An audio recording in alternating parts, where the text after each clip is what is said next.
class we conduct from the restaurant I work as well. So mostly people Kaya nga who dapat pag avail those chocolate kind of matamis. seminars are people who work in big companies so that they can train their staff how to make their own coffee. Because some offices have their own coffee machines and the Malabo. staff there don't know Na how to makinig use na lang. the coffee machine. So for them to learn how to use the coffee machine, those companies send us the staff so they can have a training Latte how ang to sarap. use their coffee machines like Manulife, big companies like Google, and Ano sa so taas? Ano ito? Latte. in case Instagrammable. Ayan yung So Instagrammable. there are shortcuts that you can do. So there are also what you call coffee stencils. So you can buy this in Shanghai Street. Oh, yeah. Ay, mga stencils. Shanghai Street. Pwede pala yun. Tapos yung Or ilagan. one try, yeah, yeah. You can Or you easily can purchase easily- this and then shake some chocolate Sige, nagdaan powder. ko. So it will Kakagawa like na ng something heart. like this. Some use chocolate Good. syrup as well. So it's a shortcut Ah, for talaga. you. Yan na yan. Aside from because it takes training to do a latte art in your hand. Pwede cartolina. Pwede cartolina. Cartolina. Muna idikit dun sa taas. Taktak mo na. Yes, you can dedicate names. Like you can put your names as well. Yes. You can put words as well.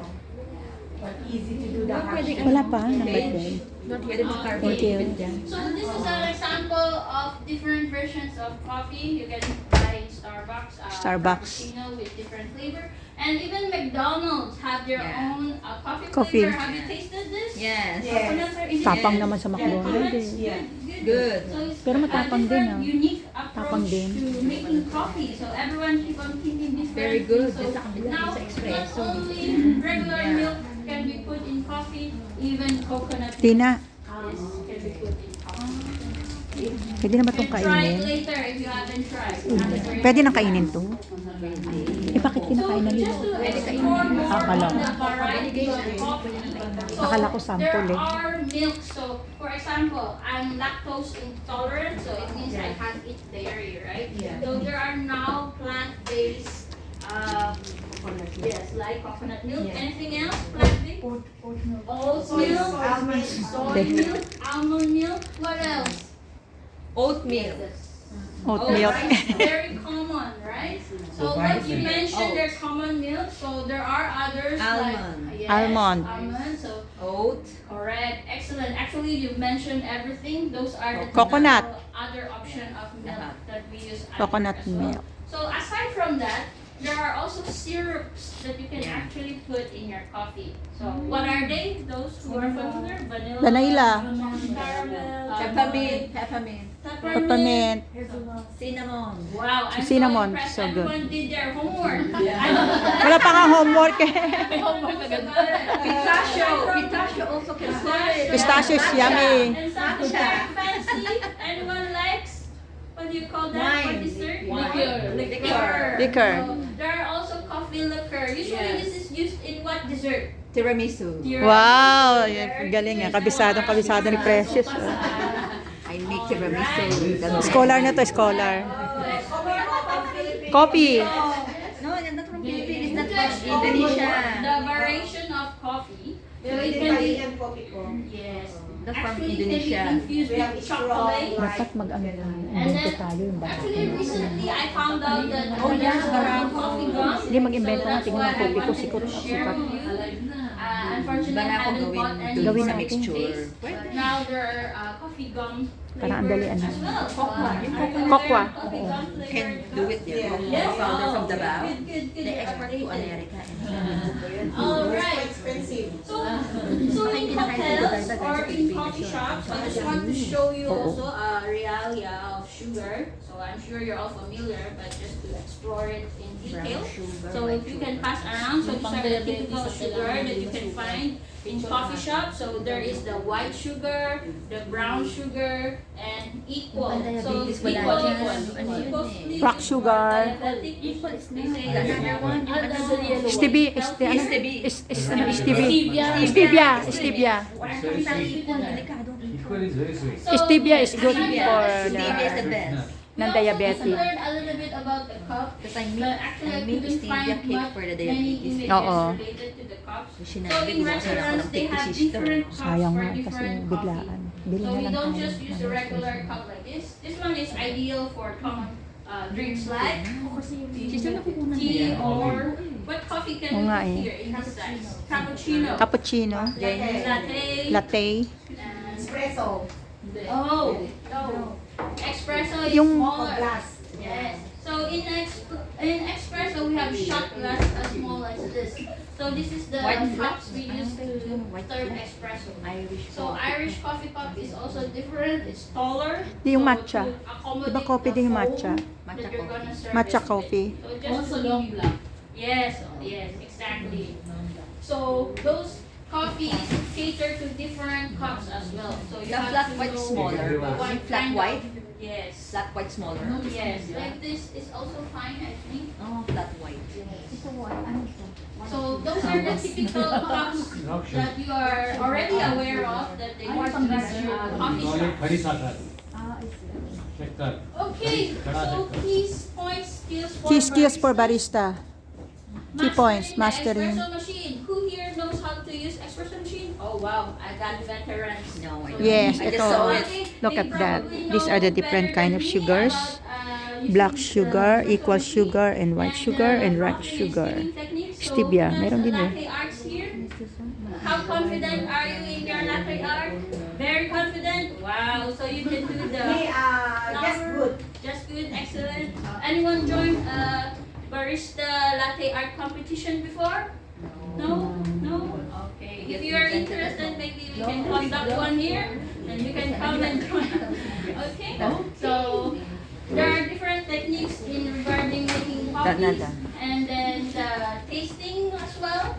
And then of course the customer service presentation. So everyone likes to take a picture of their coffee sometimes in the morning and then post it in Instagram.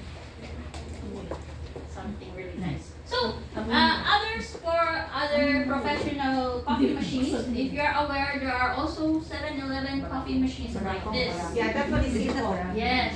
So you just press. Yeah. So this machine, no need to stress, no need to think of anything. Just one press, everything comes out automatic.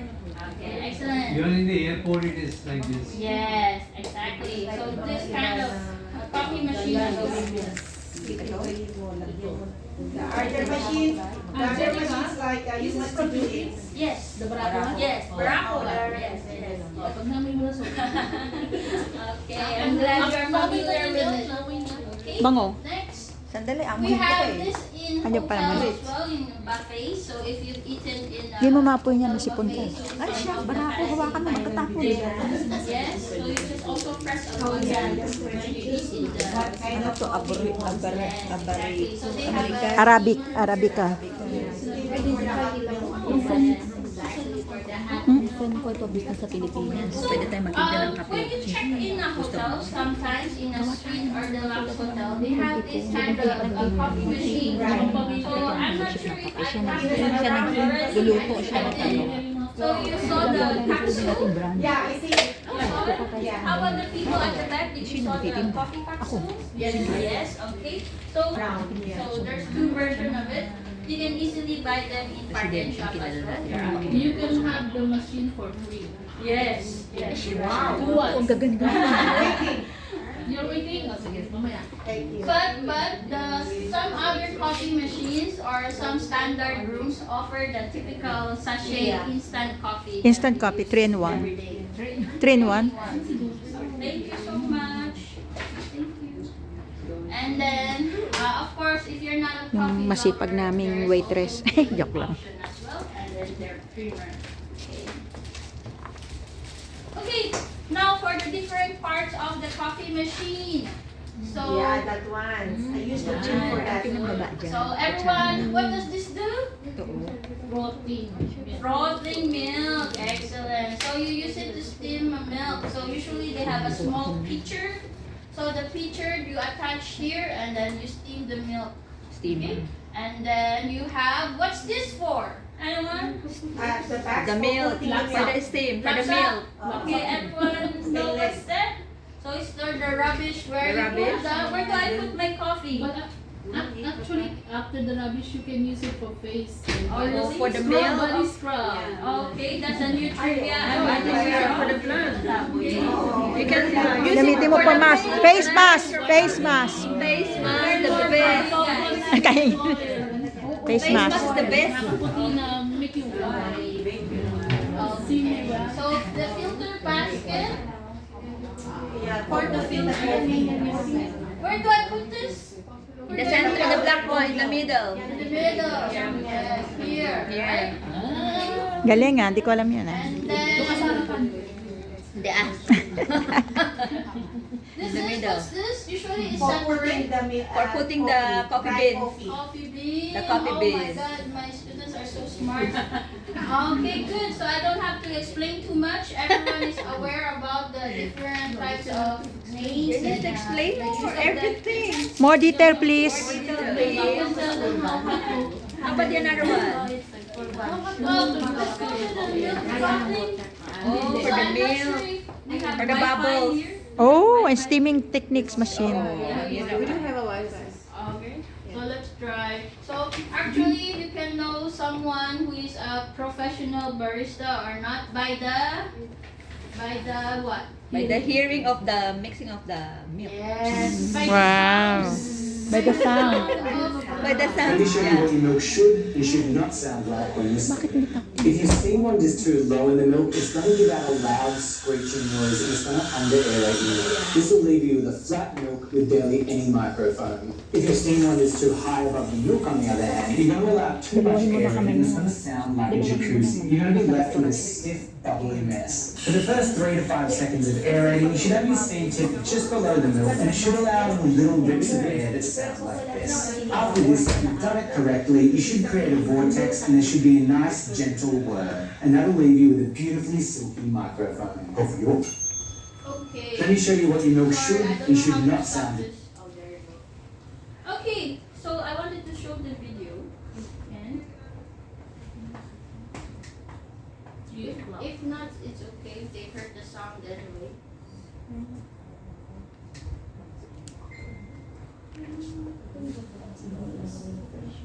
It's okay. They heard the sound anyway. So you heard the sound. Frothing the picture So, I have professional baristas in the house. So you heard that.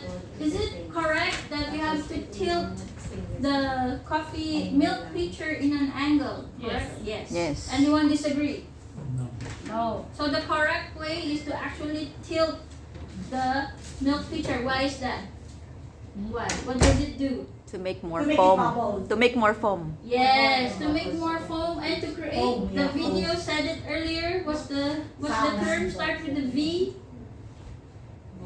Vortex. Vortex. To make the swirling part Vortex. of the milk. So in an angle way that you hold the cup. Okay?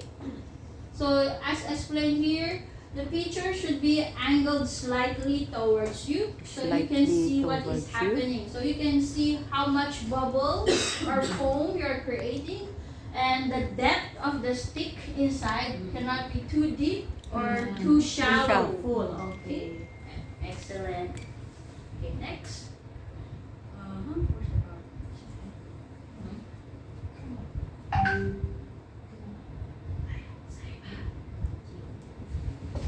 Where's the Sorry, I'm not used to using it. How do you go back to the PowerPoint slide? Sorry. I want you to wear the next slide. They're going to thank you. Okay. Tasting. Which one is a good shot and which one is a bad shot? The right one. The right one is a good shot? Yes. Yes. Yes. Are you sure? Yes. Yes. Are you sure? No, the left one. The left one with lots of bubble. Why is the left one a good shot, madam? Because it's more bubble and less The coffee. keyword. What's the keyword? It's Layer. Layer. Layer. Yes. So a good espresso shot is actually a layer of different colors of A layer. Yes. You cannot see lots of coffee. Okay. More bubbles. So what's the professional term for it is what they call crema. Crema? The body and the heart. Crema, Three parts of body, and the coffee. heart. To have a good shot of espresso when you use the machine, the one from earlier you saw from the photo, is you have a crema, body, and the heart. Okay. So just to have a taste again, we'll have a tasting round for the dark